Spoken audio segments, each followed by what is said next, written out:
El Parlament de Catalunya havia sigut un palau de reis i més tard de presidents, en masculí, sempre en masculí. Se suposa que aquesta és la casa del poble, però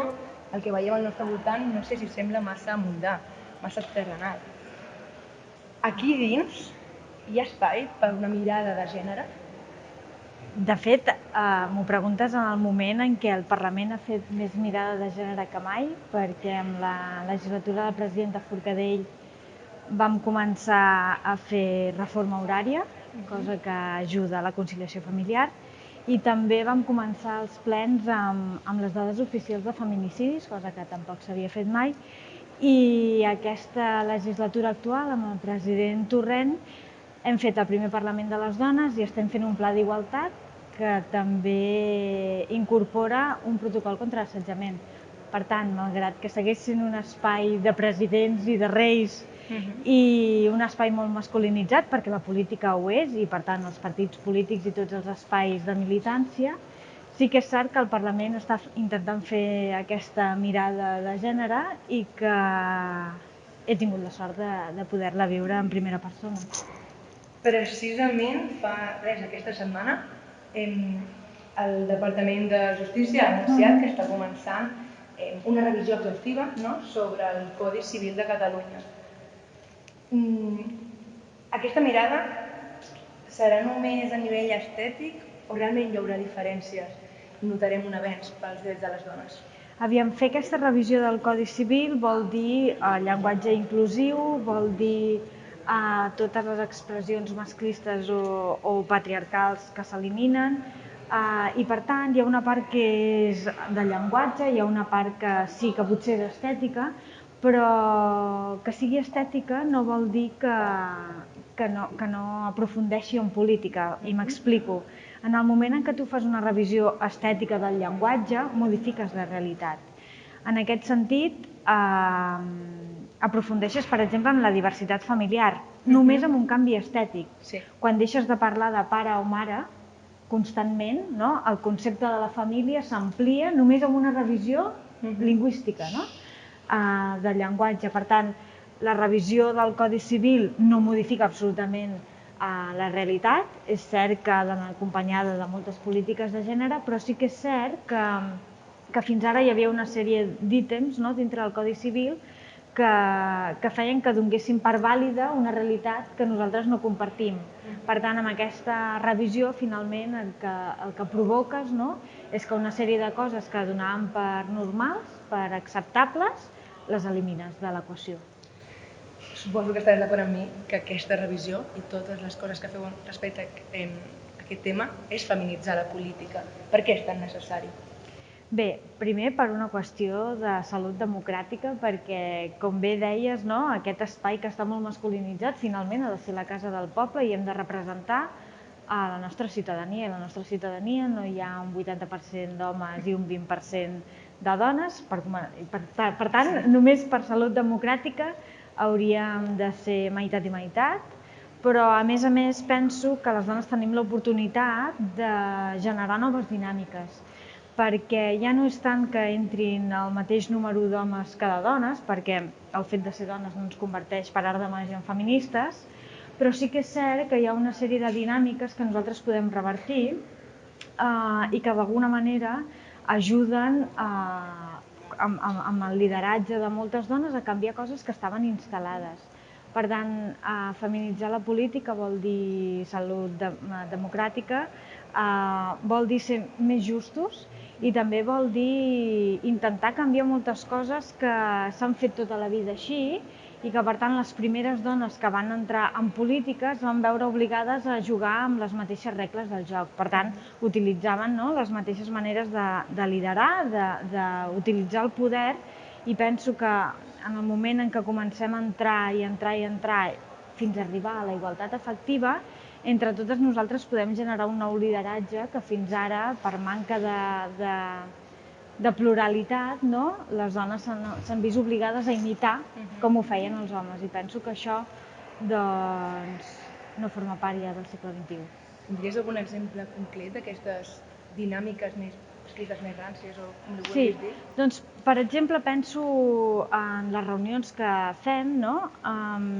Quan fas una reunió, i això passa a molts espais, jo ara conec el cas dels partits polítics, però passa arreu, a qualsevol espai on hi hagi més homes que dones, que és que hi ha un moment en què ells comencen a donar-se la raó entre ells, no? Un diu que està opinant sobre un tema i la majoria de dones, si ja hi estem d'acord, no alcem la mà, no expliquem la nostra versió perquè coincideix bastant amb la del nostre company, però els homes tenen tendència a donar-se suport excessivament, a escoltar-se molt, a agradar-se molt, i això finalment el que provoca és que les reunions, en lloc de durar una hora, en duran 3, expulses moltes dones que no tenen temps d'estar-se 3 hores allà perquè la conciliació que fan és molt més exhaustiva que la que fan els homes, i per tant la gestió del temps salta pels aires. I què passa? Que al final de les reunions només queden ells, perquè sempre hi ha algú que està fent aquella feina que fem les dones normalment i que s'ha instal·lat aquestes dinàmiques. O, per exemple, aquesta xarxa informal que hi ha al voltant de les xarxes formals, que és aquesta agenda privada que fa que dinin, sopin i hi hagi una xarxa que va més enllà dels passadissos, de les reunions i dels espais formals, i que quan te'ls trobes en una reunió, de cop tots pensen el mateix, tots ho han debatut, no? I ja s'han posat d'acord. Estan d'acord, condicionen tota la dinàmica, no? Perquè si hi ha, imagina't, si som 30 persones i n'hi ha 7 que ja tenen una opinió formada, l'expliciten i comencen a donar-se la raó, d'alguna manera provoquen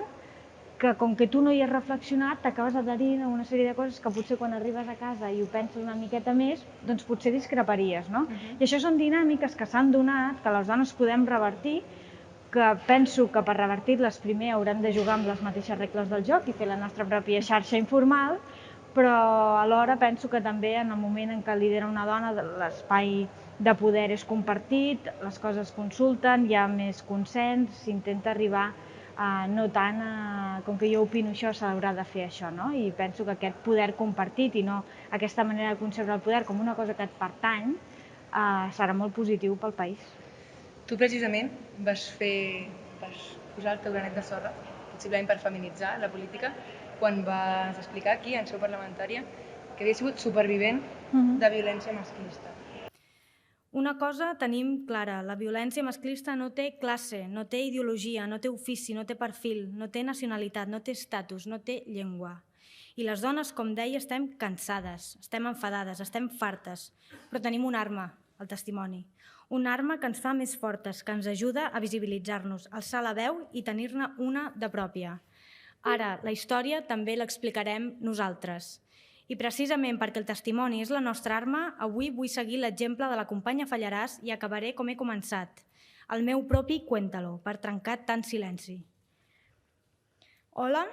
em dic Gent Díaz i fa 10 anys vaig patir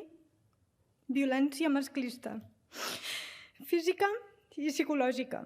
però no ho explico aquí en seu parlamentària com a víctima, sinó com a supervivent. Gràcies. Per què ho vas fer en seu parlamentària? Doncs ho vaig fer per molts motius. El primer, pel que deia abans, de la salut democràtica i per la responsabilitat de ser una representant del poble de Catalunya, un càrrec electe, i per tant de cop tu tens aquesta sensació que has de ser representativa de la societat, no? I a la societat hi ha masclista, a la societat hi ha víctimes, a la societat hi ha supervivents i a la societat hi ha moltes dones que alcen la veu. I com és que en el Parlament de Catalunya ningú havia fet el seu testimoni de la violència masclista quan estem tot el dia fent discursos sobre les polítiques que calen fer, sobre què passa a la societat, quines són les mancances que tenim com a societat? Doncs bé, quina millor manera de poder posar aquest tema sobre la taula proposant una de les possibles cares que té les víctimes i les supervivents de violència masclista. I com que jo ho era i portava a més una moció que parlava del negacionisme de tots aquests partits polítics que diuen que la violència de gènere no existeix i que en tot cas se li ha de dir violència domèstica, familiar, etc., doncs quina manera de negar el negacionisme que posant una possible cara. Molt bé. Va ser alliberador? Feia 10 anys que jo feia una feina d'alliberar-me a mi mateixa, per tant, el dia que ho vaig fer l'únic que vaig sentir era que ja ho havia fet, que ja havia trencat aquest silenci, que ja havia trencat aquest propi tabú meu. No em va alliberar a nivell personal perquè jo ja havia fet aquesta feina amb mi mateixa, però sí que d'alguna manera jo era conscient que tard o d'hora, com a escriptora, com a diputada o com el que fos, jo acabaria fent pública la meva experiència perquè ho faig amb tot i perquè les feministes sempre han dit que allò personal és polític i per tant jo volia fer això, no havia trobat el moment, sempre havia pensat que trobaria la manera de fer-ho amb un article o escrivint, que sempre ha estat la meva feina, però em va semblar que era el moment oportú i que, a més, aquí en seu parlamentària, com et deia, que ningú hagi que ningú hagi sortit a dir m'han violat, he patit violència masclista, van abusar de mi quan era una nena, he patit bullying, que ningú faci aquestes declaracions vol dir que la classe política està molt lluny de la societat i no m'ho crec perquè en aquests moments els partits han fet una feina molt gran d'obrir els seus partits, n'han sorgit de nous i per tant la ciutadania i la classe política no estan tan allunyades, no som éssers de llum, que no ens ha passat res i que tenim la vida solucionada i per tant no podia ser que aquí en seu parlamentària ningú hagi patit res. Vas dir després de fer aquest discurs, aquest Parlament, que el feminisme t'havia curat. Tant aporta el feminisme? Sí, perquè t'ajuda a mirar la vida d'una altra manera i quan tu mires el món amb una altra perspectiva comences a ser conscient de tota la injustícia que pateixen les dones i per tant comences a empoderar-te amb altres dones, comences a fer aquesta xarxa informal i també la xarxa informal i creixes com a persona i finalment està a les teves mans educar les societats del futur que també les ajudaràs d'alguna manera a fer aquesta feina de mirar amb ulls crítics la societat. Com a dona penso que és indispensable que aquesta mirada crítica jo la faci amb una mirada de gènere, però de la mateixa manera que el feminisme m'ha ajudat a ser més justa, amb igualtat efectiva entre homes i dones, llegir, la lectura i la cultura també m'ha fet ser molt més crítica amb moltes altres qüestions que finalment es barregen totes amb el gènere però que fan que les societats siguin més crítiques i per tant més exigents i per tant més lliures que a dia d'avui em sembla que ens cal molt. Doncs moltíssimes gràcies, Jen, pel teu temps, pel teu testimoni i per la teva vida parlamentària. Molt bé, moltes gràcies.